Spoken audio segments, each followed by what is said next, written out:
Now, I want to draw more widely than just on Augustine for our discussion of ethics, because in its ethics, you see the essence of Christianity most clearly, if you haven't already.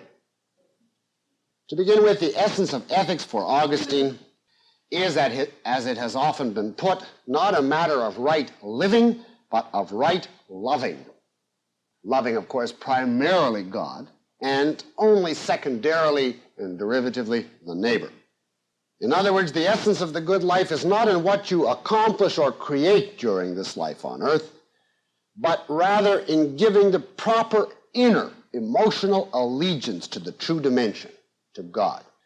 What counts above all is your inner state, not your outer actions. They are only important insofar as they reflect your inner state. Now, this is the primacy of motive over action that we saw in discussing the Stoics last time. As we can also put it, it's the primacy of the inner over the outer, which is the way historians usually characterize it at this point in time. And it's much more intense than in the case of the Stoics, because we now have a fully religious ethics with little pretense at being worldly or rational. Now, this attitude, call it the primacy of the inner over the outer, can be expressed another way. The primacy of consciousness over existence, or in terms of man's nature, of the soul over the body. And in this form, of course, it's the standard soul-body dichotomy present in Greek thought since the Pythagoreans and the Orphics, and Augustine, as we will see, adopts it with a vengeance, the soul-body dichotomy. Man is a temporary union of two distinct substances, the soul and the body. Aristotle is wrong in saying that man is an integrated unity of soul and body. Augustine's definition is man is, quote, a soul that uses a body, unquote. In other words, he's basically a soul with allegiance to the other dimension, and the body, since Adam's fall, has become the prison of the soul. Now, permit me to utter one enigmatic sentence here, which I will explain several lectures from now, which will be intelligible only to those of you who already know Descartes. Augustine's emphasis on the primacy of the soul over the body, or more broadly, on the primacy of the inner over the outer, has had overwhelming results in every branch of philosophy, not simply metaphysics or ethics. It is a profoundly primacy of consciousness approach to philosophy, and it is responsible for Descartes' distinctive approach to philosophy. His cogito ergo sum, I think, therefore I am. For those of you who know that one, Descartes got it from Augustine. All right, now let us turn to the content of the characteristic Christian ethics. And first, its evaluations of life on earth and of man. I have already stated their evaluations on these points, but I must let Augustine speak for himself, so that you will get a real sense of his way of looking at the universe. The conclusions in a nutshell, of course, are that life on earth is hell and human nature is depraved, but nothing makes it as clear as Augustine himself. I quote now from The City of God, a very, very extended passage. Quote, that the whole human race has been condemned in its first origin. This life itself, if life it is to be called, bears witness by the host of cruel ills with which it is filled. Is not this proved by the profound and dreadful ignorance which produces all the errors that enfold the children of Adam, and from which no man can be delivered without toil, pain, and fear? Is it not proved by man's love of so many vain and hurtful things, which produces gnawing cares, disquiet, griefs, fears, wild joys, quarrels, lawsuits, wars, treasons, angers, hatreds, deceit, flattery, fraud, theft, robbery, perfidy, pride, ambition, envy, murders, parricides, cruelty, ferocity, wickedness, luxury, insolence, impudence, shamelessness, fornications, adulteries, incests, and the numberless uncleannesses and unnatural acts of both sexes which it is shameful so much as to mention? Sacrileges, heresies, blasphemies, perjuries, oppression of the innocent, calumnies, plots, falsehoods, false witnessings, unrighteous judgments, violent deeds, plunderings, and whatever similar wickedness has found its way into the lives of men, though it cannot find its way into the conception of pure minds. Who can describe, who can conceive the number and severity of the punishments which afflict the human race? pains which are not only the accompaniment of the wickedness of godless men, but are a part of the human condition and the common misery. What fear and what grief are caused by bereavement and mourning, by losses and condemnations, by fraud and falsehood, by false suspicions, and all the crimes and wicked deeds of other men. For at their hands we suffer robbery, captivity, chains, imprisonment, exile, torture, mutilation, loss of sight, the violation of chastity to satisfy the lust of the oppressor, and many other dreadful evils. What numberless casualties threaten our bodies from without, extremes of heat and cold, storms, floods, inundations, lightning, thunder, hail, earthquakes, houses falling, or from the stumbling or shying or vice of horses, from countless poisons in fruits, water, air, animals, from the painful or even deadly bites of wild animals, from the madness which a mad dog communicates, so that even the animal which of all others is most gentle and friendly to its own master becomes an object of intenser fear than a lion or dragon, and the man whom it has by chance infected with this pestilential contagion becomes so rabid that his parents, wife, children dread him more than any wild beast. What disasters are suffered by those who travel by land or sea? What man can go out of his own house without being exposed on all hands to unforeseen accidents? Returning home sound and limb, he slips on his own doorstep, breaks his leg, and never recovers. Is innocence a sufficient protection against the various assaults of demons? That no man might think so, even baptized infants, who are certainly unsurpassed in innocence, are sometimes so tormented that God, who permits it, teaches us hereby to bewail the calamities of this life and to desire the felicity of the life to come. As to bodily diseases, they are so numerous that they cannot all be contained even in medical books. And in very many, or almost all of them, the cures and remedies are themselves tortures, so that men are delivered from a pain that destroys by a cure that pains. From this hell upon earth there is no escape, save through the grace of the Savior Christ, our God and Lord. Unquote. And one very brief summary now from Augustine. Quote, "Let everyone then who thinks with pain on all these great evils, so horrible, so ruthless, acknowledge that this is misery. And if anyone either endures or thinks of them without mental pain, this is a more miserable plight still, for he thinks himself happy because he has lost human feeling." Unquote.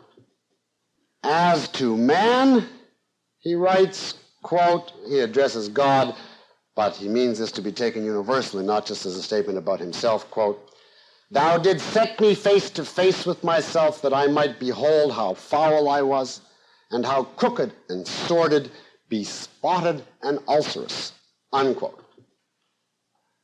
You see, by contrast, that for Plato, life was a laugh a minute, and man was a superhero. Now, in such a state, all that counts is escape. In other words, reunion with God in heaven.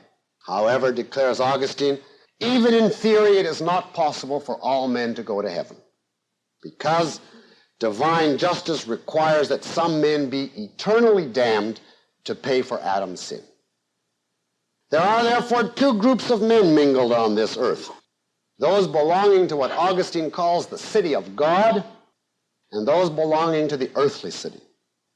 The former have received God's grace and are going to spend eternity in heaven at God's side. The latter are those who have not received God's grace and are destined to go to hell and spend eternity attacked by worm, fire, and demons. Now you see that the very important thing is to get into the right city. How do we do this? What steps can we take on our own to earn entry into the right city? None whatever. That question betrays a Pelagian bias.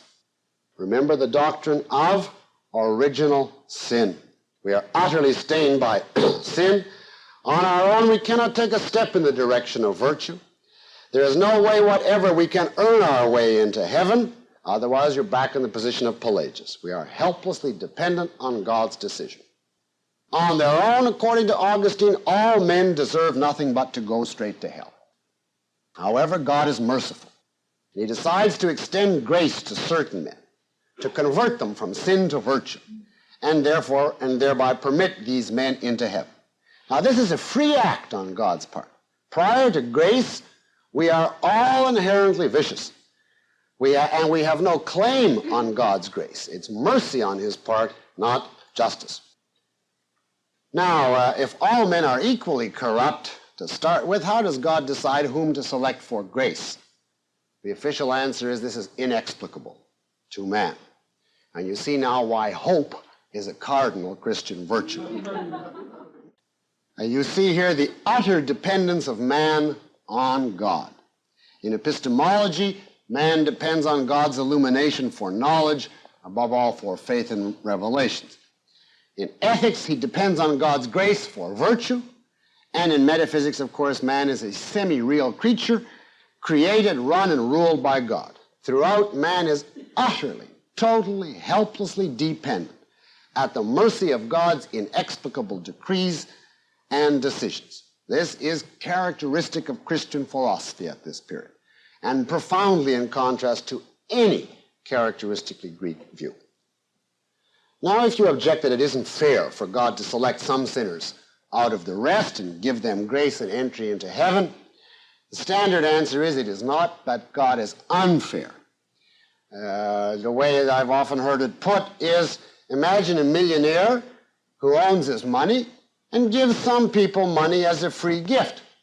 Well, that is not unfair to the other people to whom he doesn't give money. They didn't have any claim on it.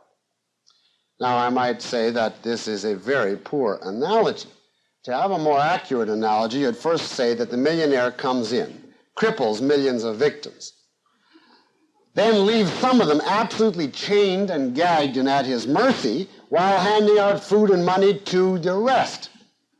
Then you could have a parallel, but then you'd have a problem. You might ask, if all this much is true, why have any ethics at all? You can't achieve happiness on earth.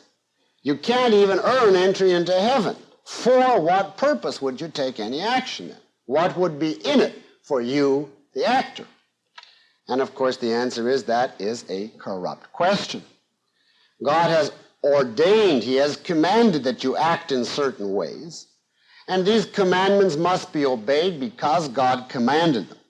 The highest virtue is obedience to God, doing your duty because it is your duty. Indeed, Adam's sin, as we saw, for which all mankind was condemned, was the sin of disobedience, of setting up his own code of values and not listening to God. The true Christian must abandon the attempt to work out a rational ethics or any code of values on his own. Ethics is a matter of the decrees of God. Whatever they are, you must obey, and not in the name of your own happiness, even your long-run happiness either. You are not, in the true spirit of Christianity, to be making a practical calculation, saying to yourself, in effect, well, let's see, God has all this power, and he wants me to do these things, so okay, I'll do it, but my inner calculation is I'll get what's coming to me. I'll have a life of ecstasy and joy in the future, and that's why I'm doing it. It's in effect a trade with God, and he better come through when the chips are down. If you take that attitude, you are anathema to Christianity. Your attitude is supposed to be, thy will be done, not thy will be done if I get a lot of fun out of it. Now, I should say, out of fairness, that Christianity is definitely inconsistent on this point. Everybody prior to Kant is inconsistent on this point. There are several anti-duty, pro-egoist elements in Christianity. To mention them briefly, the emphasis on the salvation of your own individual soul. The statement that you will be rewarded with eternal happiness if you make it. And it's your own eternal happiness that you personally will experience, which quickly became the idea that otherworldly happiness is the reward for your virtue. The statement even of Jesus that you should love thy neighbor as thyself implies that you can love yourself to some extent. Now, all of these elements of egoism are legacies of the Greek influence on Christianity. all of them were extirpated by Kant. Until that time, however, they existed. Nevertheless, they were in conflict with the distinctively Christian element, which is that you obey the commandments out of reverence and love for God and a recognition that he has created you and therefore has a right to command his creatures. In this respect, Christianity is a typical duty ethics. Well, now, what is it that God commands? What does he want of us? Having created this world and placed man in it, what he wants primarily, so it appears, is that man should turn away from life on earth and turn his attention to God. Renunciation of pleasures from life on earth, concentration on one's otherworldly destiny, a brushing aside of this life as a snare, a temptation, an evil seducer of your religious purity, those are the main themes of Christian ethics. As Scripture says, in a line which contains the keynote to the whole ethics, quote, "He that loveth his life shall lose it. He that hateth it shall gain it unto life eternal," unquote. Or as it's put elsewhere in Scripture, quote, "Whereunto ye who laugh now, for ye shall mourn and weep, and blessed are ye that weep now, for ye shall laugh," unquote. Now, you may think that this is a primitive view that Christianity has long since abandoned. And so I want to call your attention to a few brief quotes from Bishop Fulton Sheen in regard to Christianity's attitude to suffering on earth. In a book called Life is Worth Living, Bishop Sheen writes, quote, "Our capacity for pain is greater than our capacity for pleasure. Suffering reaches the point where we feel we can endure it no longer, and yet it increases and we endure it. But pleasures very quickly reach a peak and then begin to decline. Age decreases the capacity for pleasures. Though pain never turns into a pleasure can turn into a pain. Tickling may be funny at first, but it can also become excruciatingly painful. Our capacity for pain is greater because the good Lord intended that all pain should be exhausted in this world. The divine plan is to have real joys in the next life."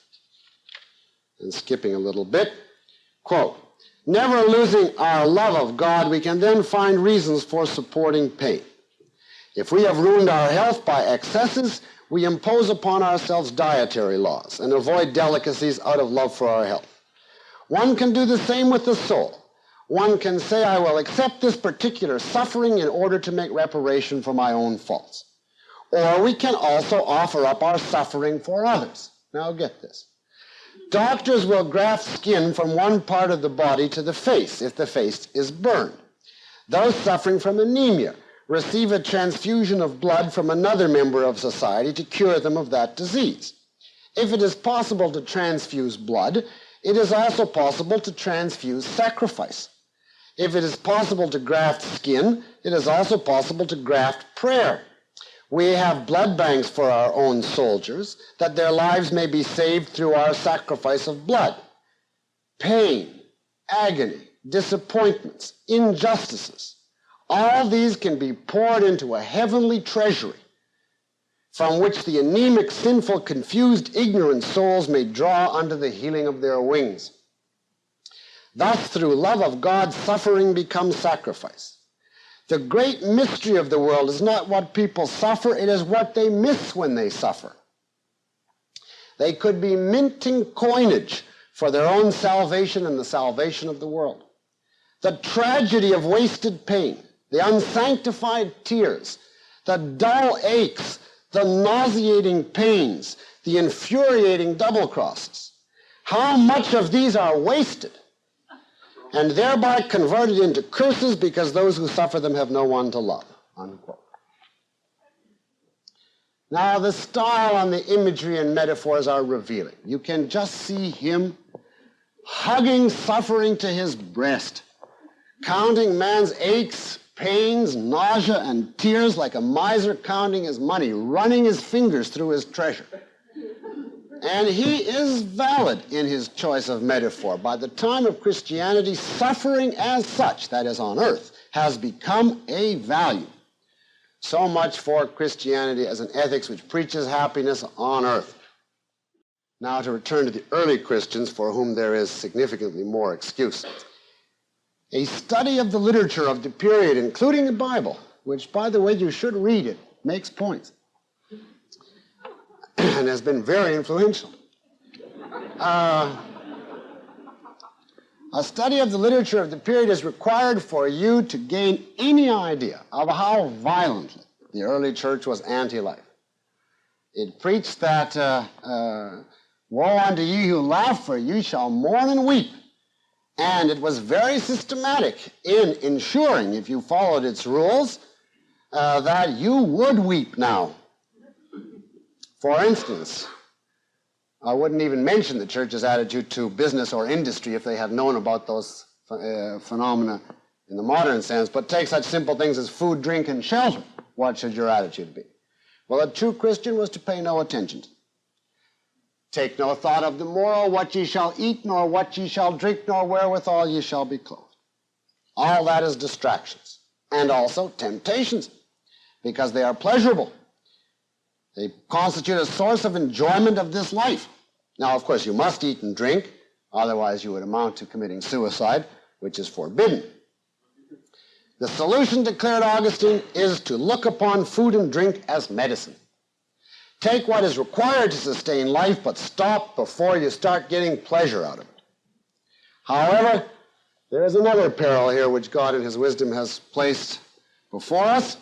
Even if you eat the modest amount necessary for life, there's a certain pleasure in swallowing it, in the taste and savor of it, or in quenching your thirst, for instance, or in going to sleep at night when you're tired.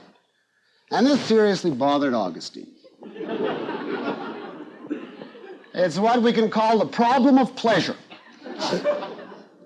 And the problem is how to sustain yourself in the most frugal way without enjoying it. Now, Francis of Assisi, many centuries later, illustrates one solution to this problem. I quote you from St. Bonaventura's biography, which is an admiring biography. Quote, he, St. Francis, restrained his sensual appetites with such strict discipline as that he would barely take what was necessary to support life. For he was wont to say that it was difficult to satisfy the needs of the body without yielding unto the inclinations of the senses. Wherefore he would hardly and but seldom allow himself cooked food when in health. And when he did allow it, he would either sprinkle it with ashes, or by pouring water thereupon would as far as possible destroy its savor and taste. Of his drinking of wine, what shall I say, when even of water he would scarce drink what he needed, while parched with burning thirst. I interject to say that many of the saints drank water in which laundry had been washed. Continuing the quote, the bare ground for the most part served as a couch unto his wearied body, and he would often sleep sitting with a log or a stone placed under his head, and clad in one poor tunic, he served the Lord in cold and nakedness. Unquote. The same pattern of renunciation appears in every area of life on the Christian view. Sex, of course, is obvious. It is to be condemned if pursued for pleasure on the identical grounds, because sex for pleasure would be love of this world and of pleasure in this world rather than of God. And so the church doctrine was sex is permissible only for procreation on exactly the same grounds and in the same manner as food is permissible only for medicine. One part of those doctrines was given up on food in the Renaissance. The other continued on. That was given up by most people, that is to say. The most consistent religious people take it still, food and sex, same view, for the same reasons. As to sex, for instance, St. Francis, I won't bother to read it to you, he was characteristically would strip himself naked and jump into a snow heap whenever he felt the onset of sexual desire in order to rout the tempter. Now, I refer you to a book which I always used to read at this point. It's called Sex in History by G. Rattray Taylor. The book is no good philosophically. The man is a Freudian. But if you ignore his interpretation, it is filled with the most fantastic documentation of what human sexual practices have been, including those of the church. They are simply not imaginable by the wildest science fiction imagination unless you read them. And of course, today, this view of sex is the source of all the anti-contraception, anti-abortion, the source of the view that the truly holy people, the priests and the nuns, must abstain, etc. The Christian attitude to wealth, that of course speaks for itself. You know the one about the rich man and the camel. What should your attitude be to yourself? Well, essentially you should recognize the facts. Namely, you're stained with sin, you're worthless, and you should estimate yourself accordingly. Consequently, the great virtue is humility. The great vice, the greatest vice, is pride. Recognize that you are human, which means you are a miserable, helpless sinner. Saint Benedict in the 6th century drew up a list of rules as to how the monk should go about acquiring true humility. He outlined a number of the steps that you should take, and here I give you a few of those steps. His scriptural text is Matthew, quote, "Whosoever shall exalt himself shall be abased, and he that shall humble himself shall be exalted." And now here's from Benedict, quote, I just give you a few of these steps. Now the first step of humility is this: to escape destruction by keeping ever before one's eyes the fear of the Lord, to remember always the commands of the Lord. The second, that a man should not delight in doing his own will and desires, but should imitate the Lord. Fourth, that a man endure all the hard and unpleasant things and even undeserved injuries that come in the course of his service without wearying or withdrawing his neck from the yoke. Sixth, that the monk should be contented with any lowly or hard condition in which he may be placed, and should always look upon himself as an unworthy laborer, not fitted to do what is entrusted to him. Seventh, that he should not only say, but should really believe in his heart that he is the lowest and most worthless of all men. 11th, that the monk, when he speaks, should do so slowly and without laughter, softly and gravely, and that he should not be loud of voice. 12th, that the monk should always be humble and lowly, not only in his heart, but in his bearing as well. Now, when the monk has ascended all these steps of humility, he will arrive at that perfect love of God, which casteth out all fear. I note, by the way, a couple pages later, he goes on to say that the monks, quote, should not have personal property. The sin of owning private property should be entirely eradicated from the monastery. No one shall presume to give or receive anything except by the order of the abbot. No one shall possess anything of his own, books, papers, pens, or anything else, unquote. You see how consistent the philosophy is. You contrast this with Aristotle's magnanimous man. Benedict's monk and Aristotle's magnanimous man, or St. Francis versus the magnanimous man, are the two perfect symbols of two radically opposite philosophies. What about now what Aristotle called the intellectual virtues? The study of science, physics, astronomy, math, etc. The attempt to understand by reason the laws of the universe.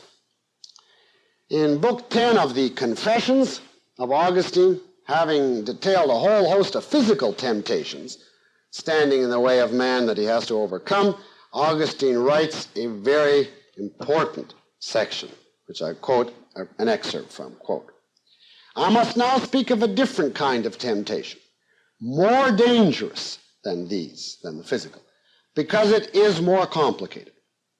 For in addition to our bodily appetites, which make us long to gratify all our senses and our pleasures, and lead to our ruin if we stay away from you," he's speaking to God, "by becoming their slaves, the mind, in addition, is also subject to a certain propensity to use the physical senses, not for self-indulgence of a physical kind, but for the satisfaction of its own inquisitiveness.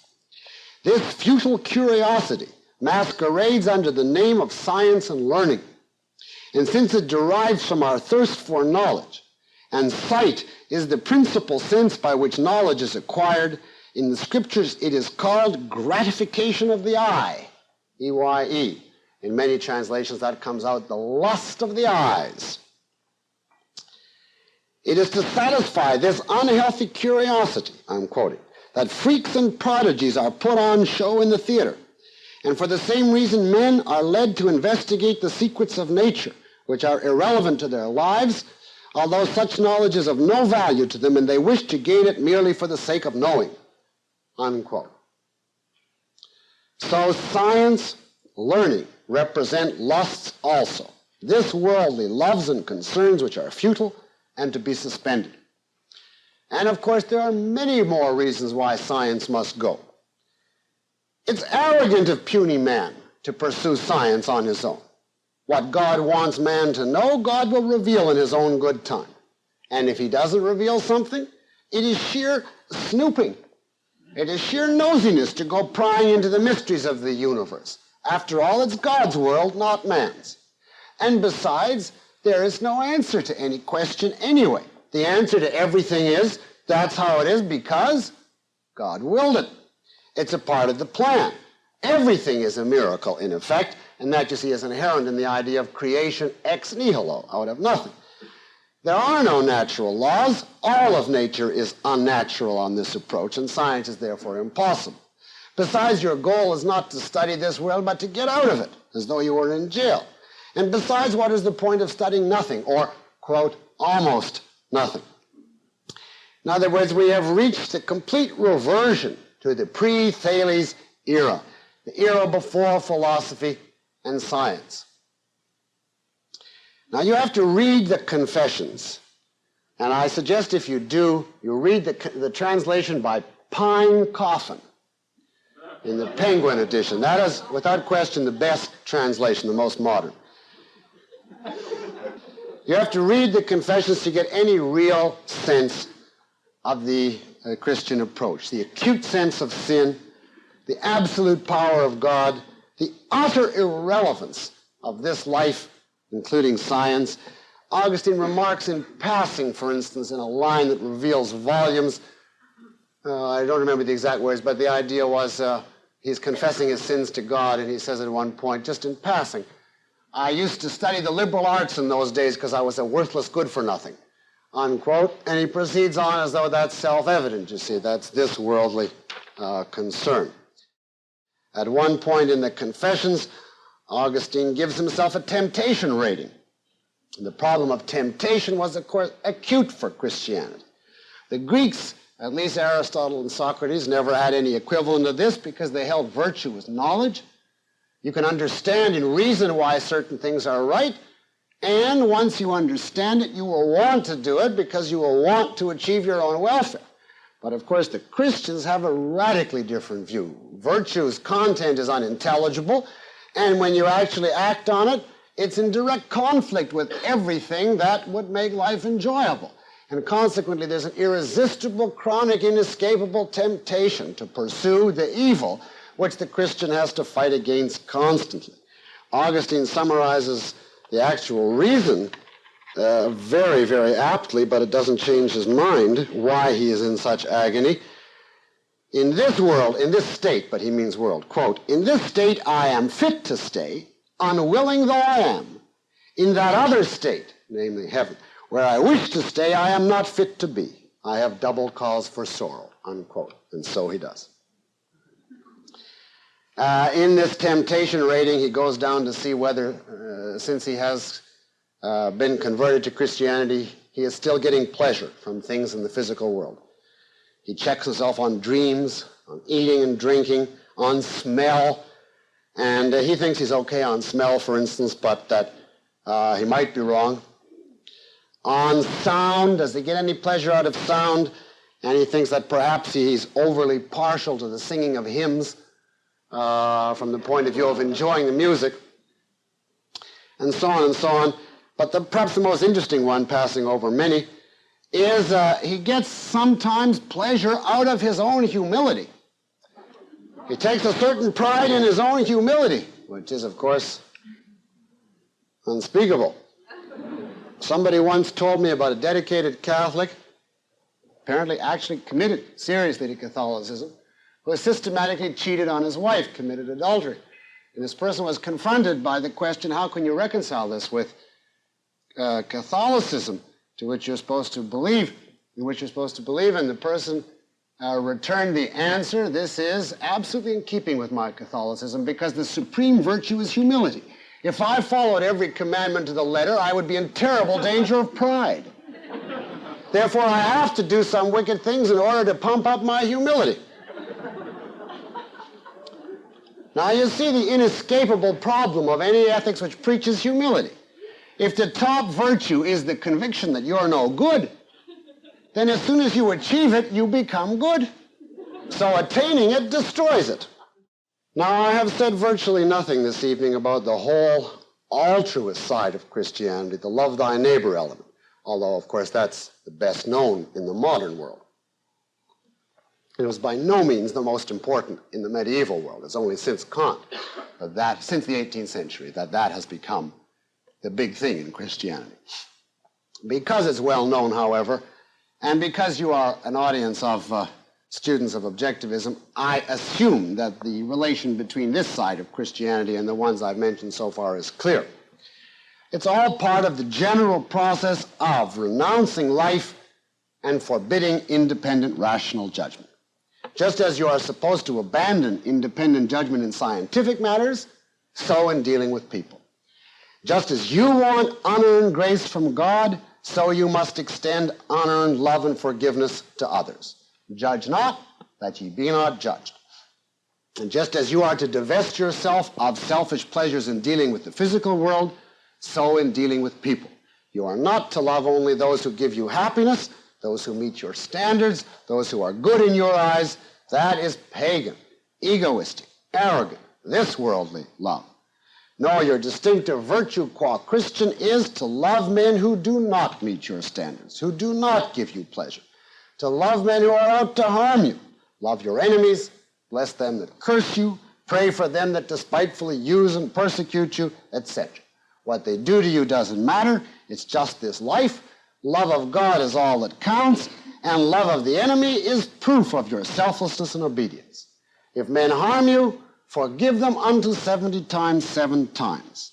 If they strike one cheek, turn the other. If they steal your coat, give them your cloak also. If they compel you to go 1 mile against your will, go with them 2. Who are you, miserable sinner, to cast the first or even the second stone? In other words, the whole altruism, love thy neighbor axis of Christianity, as I think you can easily see, is completely consistent with the rest of it. Now, I've had to omit even a brief sketch of 2 elements in Augustine's philosophy that I had wanted to mention, but there is no time. One is his politics, and the other is his distinctive and very influential theory of history, a theory which was particularly influential on people like Hegel and Marx, to say nothing of Mussolini and Hitler. But I'll have to say that for the question period if you ask me. For now, I want to conclude by summarizing the essence of Augustinian Christianity. And it comes to this: man is to abnegate himself, renounce the concern for his own pleasure and happiness, give up his mind, his science, his independent judgment. He regard himself as a worthless creature stained by sin in the grip of an all-powerful destiny, helplessly at its mercy.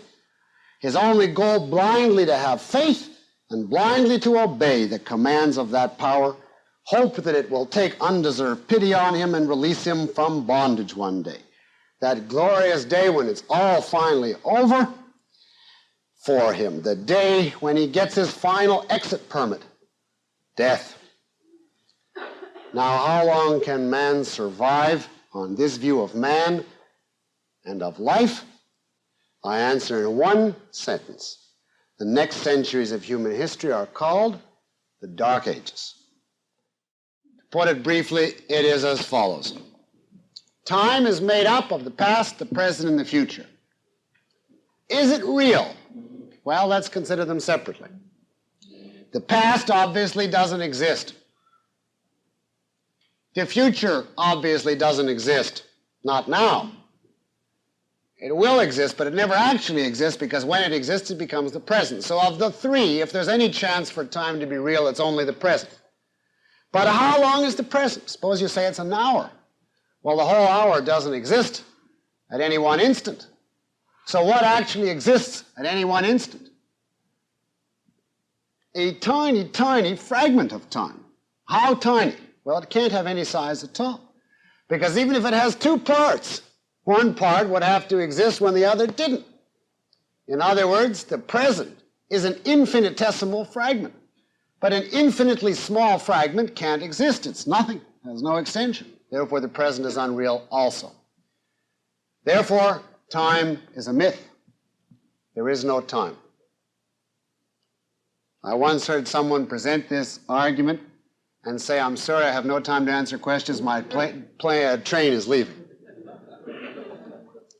Now, however, said Augustine, we have to try to explain, where does the appearance of time come from, granted it's not a reality? And his answer is, time is a subjective feature.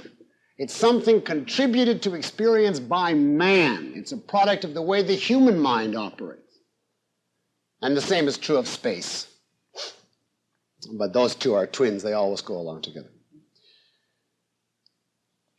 Time, for Augustine, is a feature of the human mind.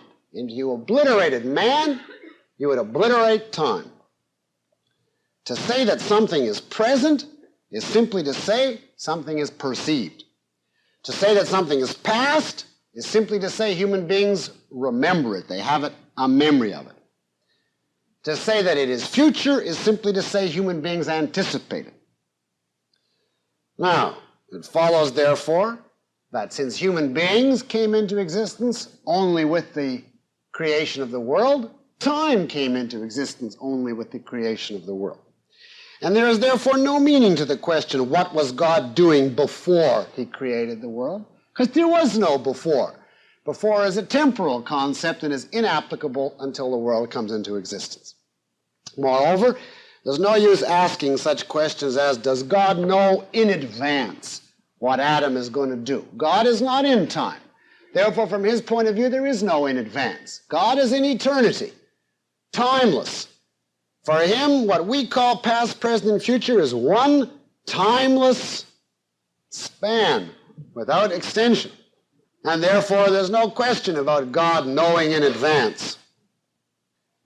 Now, you see, this was a very convenient theory.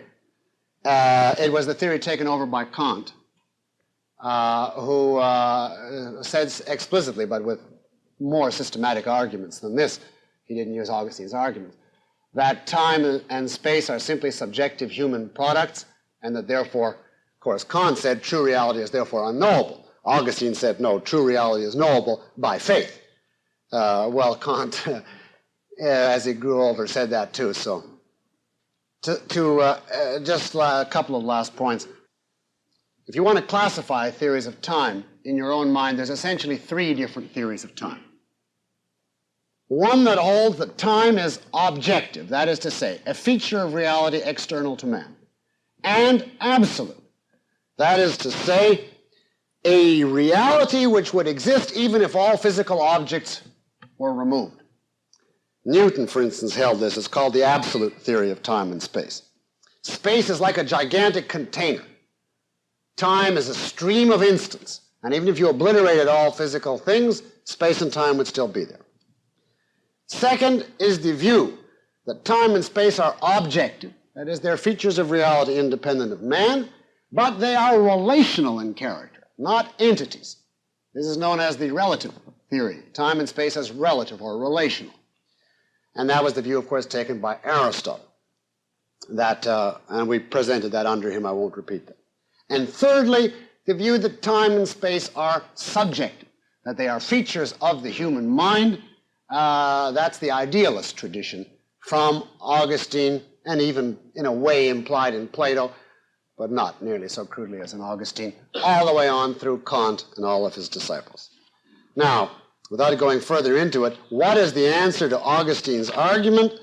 In a word, the same as the answer, I mean, you could say many things, but to confine myself to just one point, the same as the answer to Zeno's paradoxes.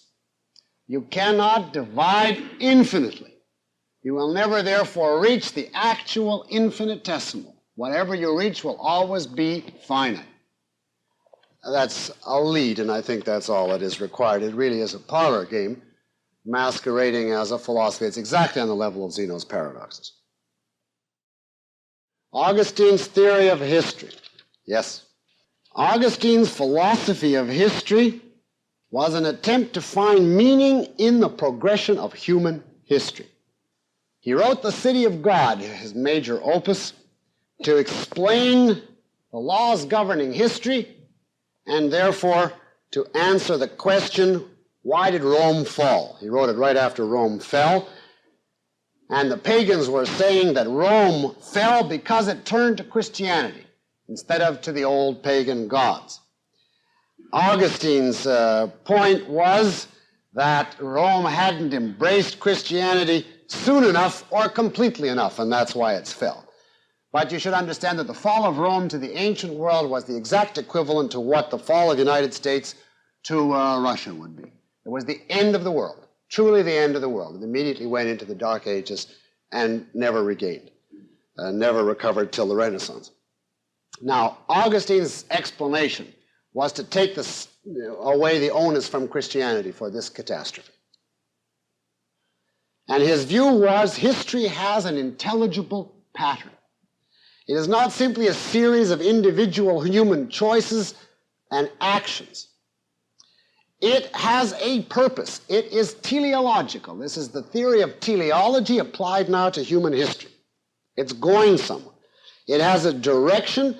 It's structured in effect like a well-made play, not one by Beckett and Ionesco, but a well-made play. It has a beginning, a middle, a climax, and a denouement.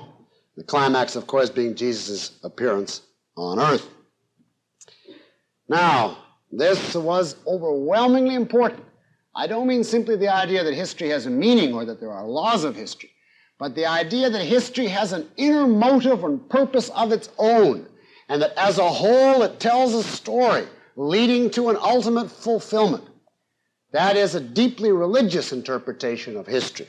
And, of course, that is the absolute basis of Hegel's theory of history, that history operates through a series of stages aiming finally at the true fulfillment of the absolute. It is the basis of the Marxist theory of history, that history is the progression of economic forces moved ultimately by the climax it's going to reach, namely the classless society. It is the basis of the fascist and Nazi racist interpretation of history, that the meaning of history is the progressive realization and triumph of the Aryans. All those are simply ringing the changes on the Augustinian view. More than that, there's another crucial point. Remember the city of God versus the earthly city. The two races of men mingled on the face of the earth. The one chosen by God, given grace and promised triumph. The one not given grace by God, doomed to vice and ultimate holocaust in hell. Now, Augustine said you can interpret all of history in terms of the conflict between these two cities. The members of each are predestined, and their interaction and conflict are the ingredients that make up the flow of history. Now, this idea of a dichotomy within history, that all history can be explained in terms of the interaction, in effect, of a value superior class, a predestined collective, and a value inferior class, a predestined inferior, and the clash and conflict between them was taken over by Hegel, by Marx, by Hitler, in different form, of course. Hegel says it is the Germans versus the non-Germans, which he substitutes for the God-oriented versus the non-God-oriented. Marx, and is therefore a profound nationalist, Hegel. Marx couches the whole thing in congenial to his own philosophy in economic terms. It is the capitalist versus the proletariat, or more broadly, the haves versus the have-nots, which have battled throughout history. And of course, the Nazis do the thing in biological terms. It is the Aryans versus the non-Aryans, or the Aryans versus the Jews. All of that is simply, again, ringing the changes on the basic Augustinian collectivist, determinist, teleological interpretation of history. That's the two central points I would make, and therefore, on this point alone, Augustine has had more influence than just about any other philosopher. If to be humble in this world is a virtue, why is it a punishment in the next and the reverse with pride? I'm not sure I get that. Is the meaning of that question, why is it that the two worlds are in opposition to each other? So that if you're supposed to be humble in this world, but you can exalt yourself in the next one. You're supposed to be miserable down here, but you can be happy in the next one. Is that the meaning of the question? Why are the two worlds opposite to each other? And if so, it's a very good question. Nobody who ever preached a super reality ever took the following line. Nobody ever said, yeah, there's another world, but this one is great. Enjoy this life, live in this world, and when you're finished, then you go to another terrific world. Never was taken.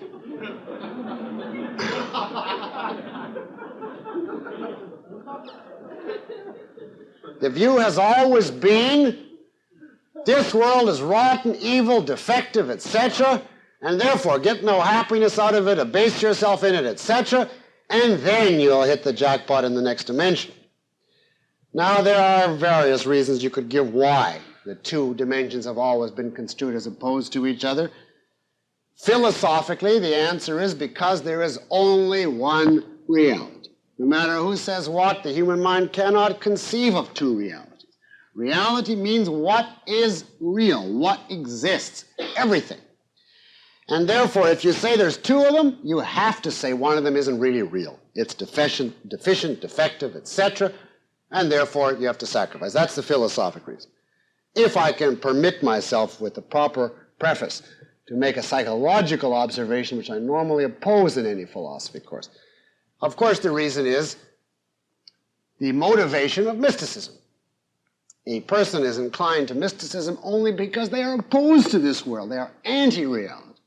And they want something that they cannot have in this reality. So they start off hating this world. So it's not a surprise that this world comes out as poor and as the opposite in their philosophy of true reality as they construe it. But that's a psychological explanation which you have to keep separate in your mind from a philosophical one, because otherwise it becomes a fallacy.